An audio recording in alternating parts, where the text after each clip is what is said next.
good. But we are beginning the battle in earnest, ladies and gentlemen. Today's afternoon is representing the battles of Chippawa and Lundy's Lane. On July 3rd of 1814, Fort Erie was captured with barely a shot fired. That's because the fort was defended by less than 150 British regulars, and there were almost 4,000 Americans surrounding it. With the fall of Fort Erie, the Americans marched north, making camps just south of Chippawa Creek. On July the 5th, the British sent out their screen of native allies and Canadian militia who began harassing the American forces. And after a couple hours of this, the Americans decided we've had enough and sent their own light forces into the brush to engage the enemy. The troops you see fighting out on the field are showing examples of that light infantry style tactics. They're working in small pairs across the field, popping off shots that are going to allow at least one of them to be loaded at all times. The weapons have a terrible misfire rate, so you want to make sure at least one of you is loaded and ready to fire at all times, because if your gun misfires, well, you're kind of useless for a moment. You've got to fix that problem. The other difficulty that they were going to have fighting out on the field is the fact that the muskets were horribly inaccurate. After 60 yards, good luck hitting your target.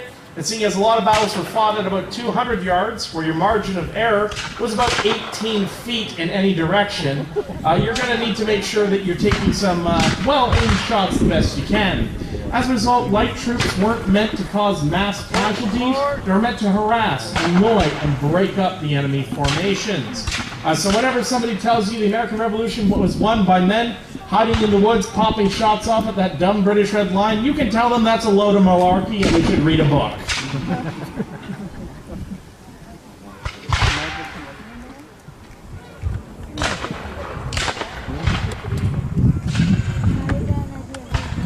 And taking the field right now on the Canadian and British side, you'll notice a group of green-coated soldiers are coming out. These are soldiers of the Glengarry Light Infantry. At the beginning of the war, they wanted to help the Canadas defend themselves, and so the Glengarry Light Infantry was raised in Upper Canada, what today is Ontario, as a fencible regiment. They were paid, trained, and equipped just like regular soldiers, but did not have to serve outside of the colony in which they were raised. So pretty sweet deal, but the Glengarrys are unique. They have a green uniform that allows them to hide better in the woods, and as a result, they were actually nicknamed by the local Iroquois the Black Stumps, because at a distance in the woods, you could not see anything other than their shakos poking out here and there. And there's the cannon waking up the neighbors. We don't like anybody sleeping in here. Support the fort! And the Glengarrys also are unique in that they're the only Canadian unit that's mentioned by name in official dispatches from the British, the Americans, and even the First Nation allies. So they have a long and storied history. But on the American side, you see some of their most feared light infantrymen. In the center of the line, you'll see some men wearing blue frock coats with red fringe. Now, these are Kentucky militia. A small number of Kentuckians fought in this area, but Kentucky paid the biggest price throughout the War of 1812. Of all the U.S. Army fatalities in combat, about 80% of them were from the state of Kentucky. Kentucky fought very hard in this war. And Kentuckians, for the most part, when the militia were formed up, were armed with a special rifle. And their rifles gave them accuracy out on the field to about 200 yards. The downside to their rifles, it meant it took a lot longer to load them. So riflemen have to keep a distance from their enemy. Range is their best friend. But a funny little story, initially they weren't allowed to wear blue. Only officers are allowed to wear blue in the Kentucky militia, they were told. So the militia asked if they would be allowed to wear black frock coats. And of course they agreed to that. What's wrong with black? But the Kentuckians knew that a couple weeks in the sun, what color does black fade to? Blue.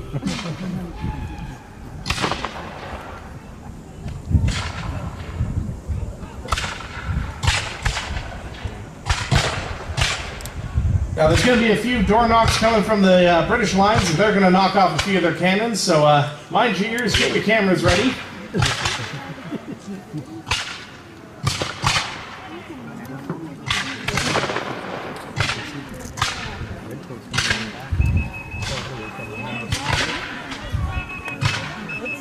Now for you, though you were listening very carefully, you might have been hearing a high-pitched squeal coming from the British lines every once in a while. British light infantrymen were actually trained to communicate across the field using whistle calls. So they have a little wooden whistle, and they blast away at that across the field to help get their orders across.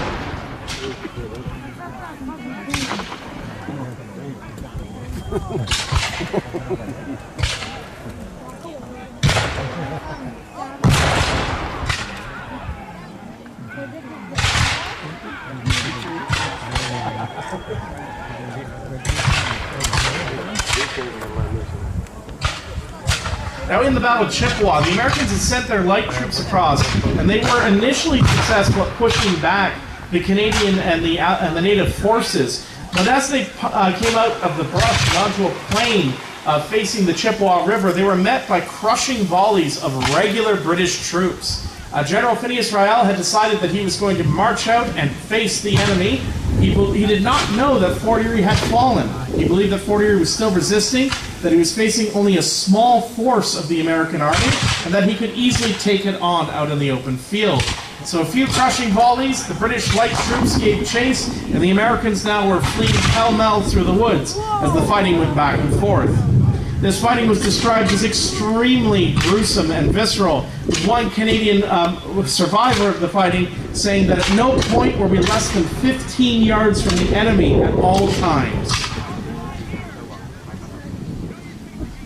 Well, more than 15 yards.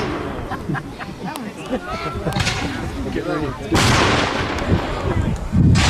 But as the light troops were getting pushed back, the American regulars formed up and began crossing the bridge over the Chippawa. It's at this point that the British artillery ranged out onto them and began firing, cutting bloody holes into the ranks. But to the credit of the Americans, they had trained this army much better than any other before, and Phineas Riel was surprised to see the American regulars, who he referred to as brigands and dirty shirts, were keeping their ranks in line despite facing heavy fire. According to one account, which is actually from the American commander, so you can't always trust it, the British commander exclaimed, "Those are regulars, by God." You visit the United States, what is the motto of the U.S. Army? Regulars, by God, to this day.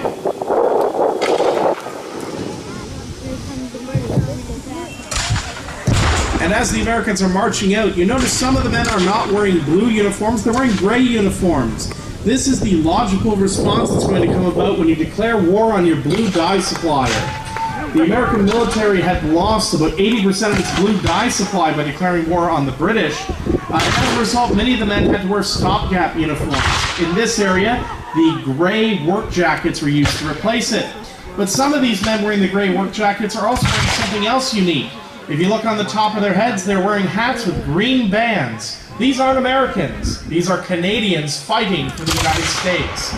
153 citizens of Niagara joined the United States and fought in the Canadian Volunteers throughout the War of 1812, in particular the 1814 campaign. Their commander was a man by the name of Joseph Wilcox, who held a seat in the Canadian legislature when he accepted the rank of major in the U.S. Army. Wilcox would meet his end, though, during the siege of Fort Erie, so good news for all good, loyal Patriot Canadians. He got shot down during one of the skirmishes. And if you'd like to visit him, he's in an unmarked grave in Buffalo.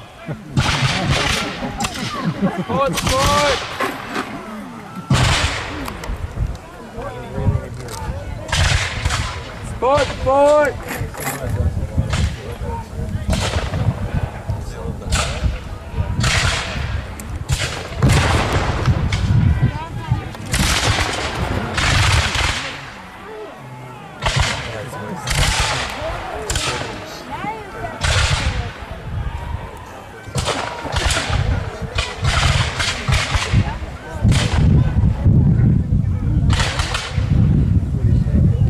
I mentioned earlier about the misfire rates and the inaccuracies and why you don't want to fight alone in the woods. You want to fight like the armies are right now, in big long lines, firing volleys at one another.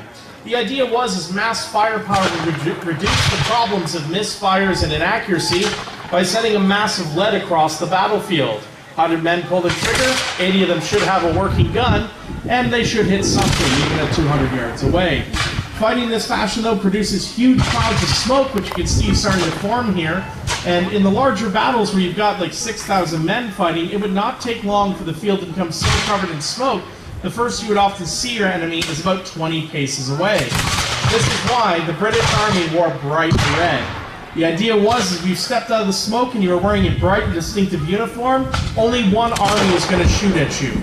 If you thought you were smart and you wore camouflage, guess what? Everybody's going to shoot at you.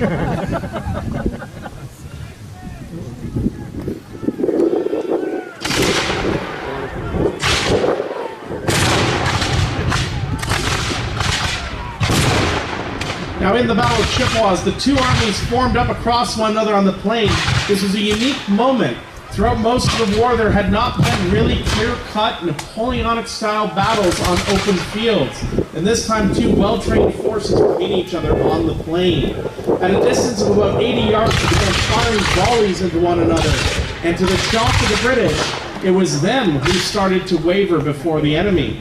The last time a British army had been defeated on an open field by an enemy of equal numbers had been in 1747. As one British officer said, "I am proud America has found its British roots. I am disappointed they found it on the battlefield."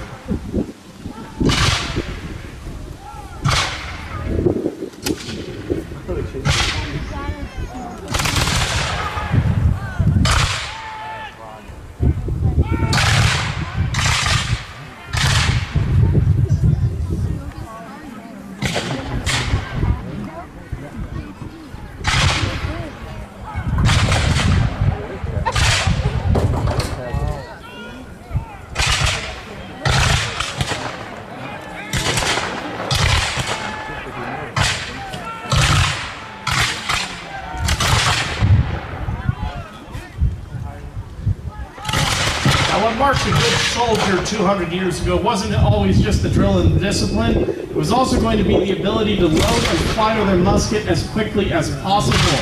If you watch these folks loading, they are taking quite a few steps to get one shot across the battlefield. And they were expected to be able to load and fire 200 years ago about every 12 to 15 seconds. Anything slower than 15 seconds was considered too slow for the British Army and too slow for the American Army of 1814.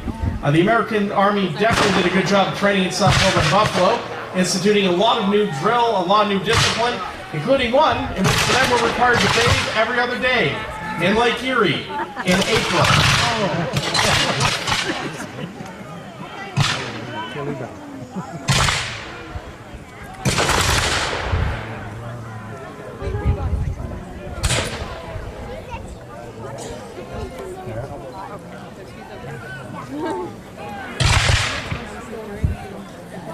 With the American victory at the Battle of Chippawa, British forces fell back to their fortified positions in Niagara on the Lake and in Fort Niagara across the river.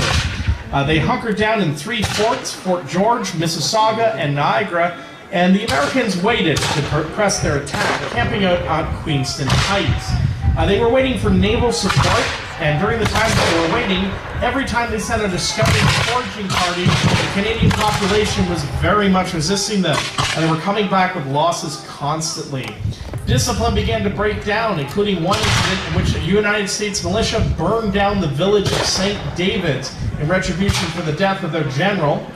And with this, the American commander, Jacob Brown, realized that if he kept this far out and sprung out, his army was going to collapse. So he fell back to the Chippawa. But as he fell back, he heard the enemy might be chasing him, so he sent out a bulk of his force on July 25th to investigate, and they met at the crossroads on Lundy's Lane.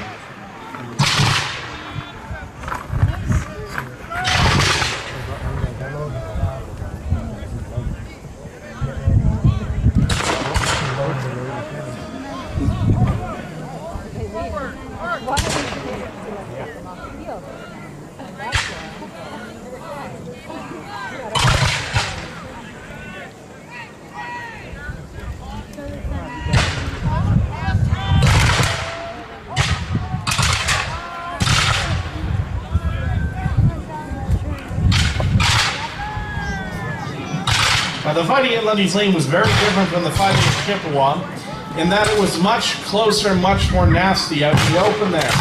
It was rare for a battle this year in that it was fought well into the night after it had gotten dark. And as a result of the smoke and the darkness, there are accounts that the two armies at one point were as little as 15 yards apart and did not even know the other was there. The American officer said he stepped out of line, and the muzzle flashes from the two armies were crossing in the air.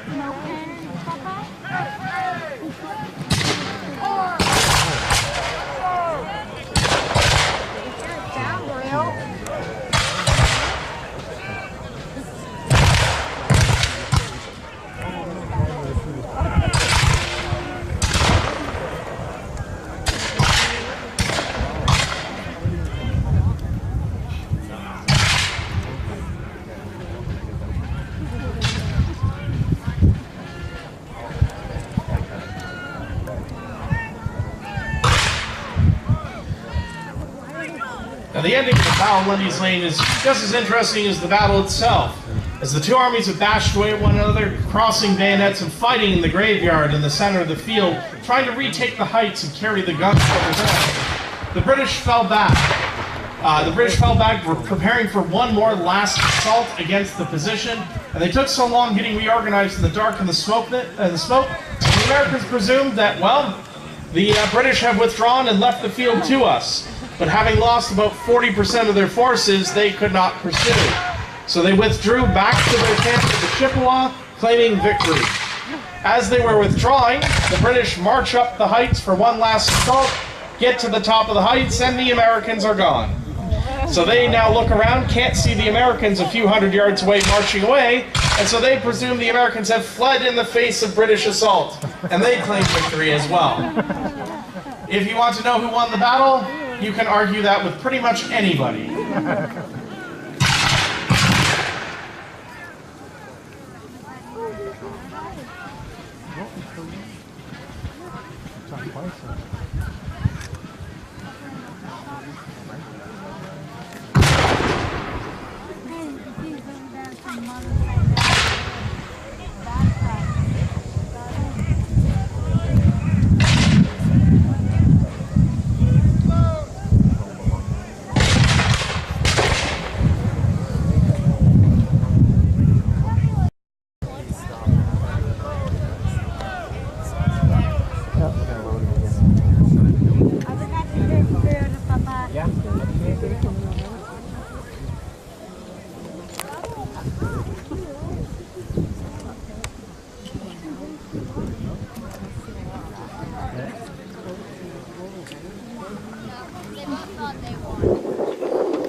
Now, just a reminder for everybody, if you're enjoying what you're seeing right now is coming to you free of charge. The Niagara Parks Commission receives no tax dollars for day-to-day operations and hasn't since 1895.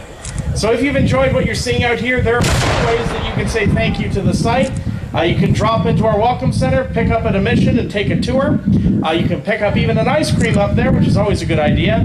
But if you'd like to do something that doesn't involve having to leave where you are currently seated, we have picked a few of our staff to come around with our Support the Fort buckets. If you got any spare change, throw it in there. We're more than happy to take it from you and recycle it for good use. If you throw in $1, we give you a nice big smile. If you throw in a 20, you get a firm handshake. $50, I give you a hug. $100, I don't give you a hug.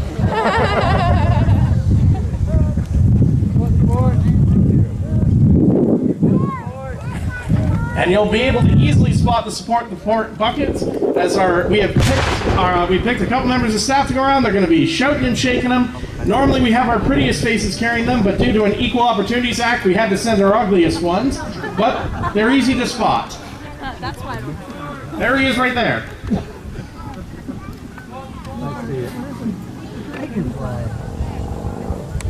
But as the battle is beginning to wind down, we have to remember that this is a battlefield. Men fought and died here, and regardless of which side you supported, which side you believe won, everybody who died did so for what they believed was right and for their country.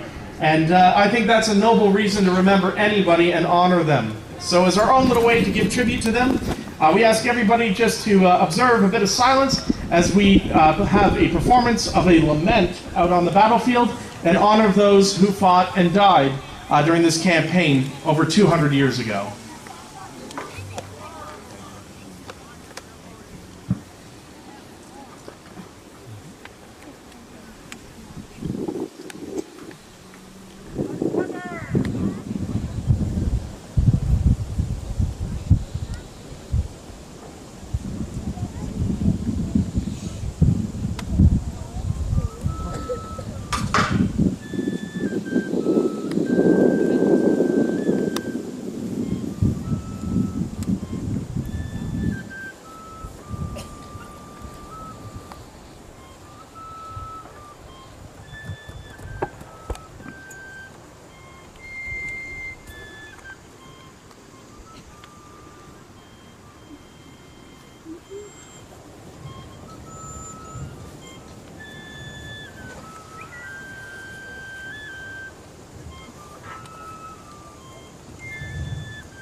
Ladies and gentlemen, please, a round of applause for all the reenactors who have come out this day. They have done a fantastic job for us out here. I'd like to take this opportunity as well. There are a few sponsors that I would love to thank for helping make this weekend come through. Turkstra Lumber, if you're here for...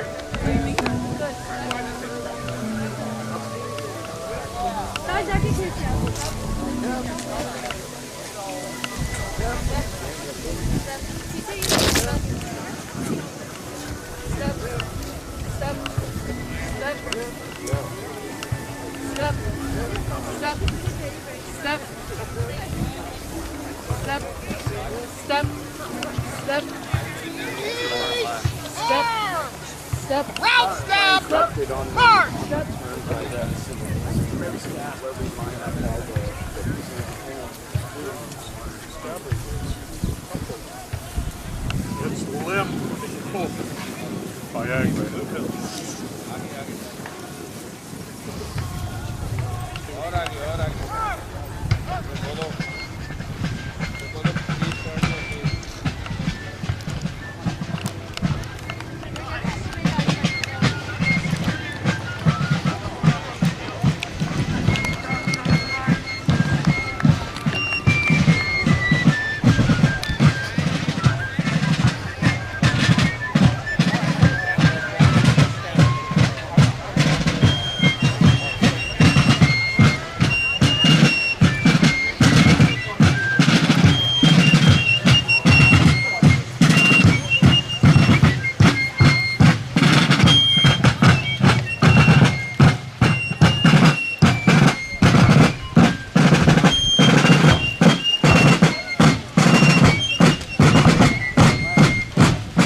Oh,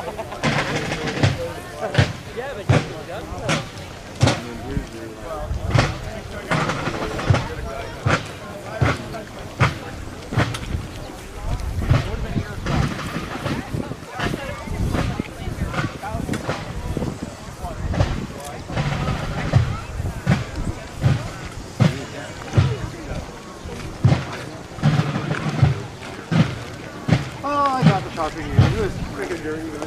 Okay, cool.